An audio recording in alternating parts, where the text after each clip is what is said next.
Hola, ¿qué tal a todos? ¿Cómo les va? Espero que se encuentren muy bien. Yo soy Miguel Ángel Guerrero y sean bienvenidos a mi canal Ángel PC Tutoriales. En el video de hoy vamos a aprender a cómo quitar Yahoo Search de nuestro navegador Google Chrome, a cómo cambiar el motor de búsqueda de Google.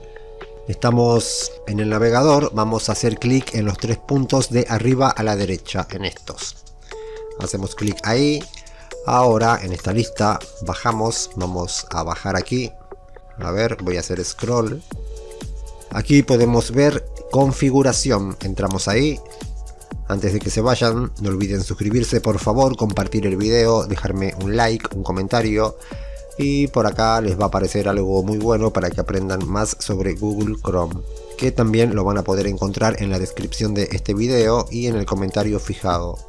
Bueno, una vez en configuración, aquí en la lista de la izquierda, miren, vamos a entrar en motor de búsqueda. Aquí, fíjense, entramos ahí y aquí está motor de búsqueda. El motor de búsqueda que elijas se usará para funciones como realizar búsquedas en la barra de direcciones o a partir de imágenes en páginas web. Como pueden ver, está en Yahoo. Vamos a hacer clic en cambiar. No se vayan todavía porque queda algo más. Bueno, una vez aquí, obviamente vamos a elegir Google, marcamos y hacemos clic en establecer como predeterminado. Ahí está, dice Google ahora es tu motor de búsqueda predeterminado. Presten atención, vamos a hacer clic acá en donde dice administrar la búsqueda en sitios y los motores de búsqueda. Vamos a bajar un poco.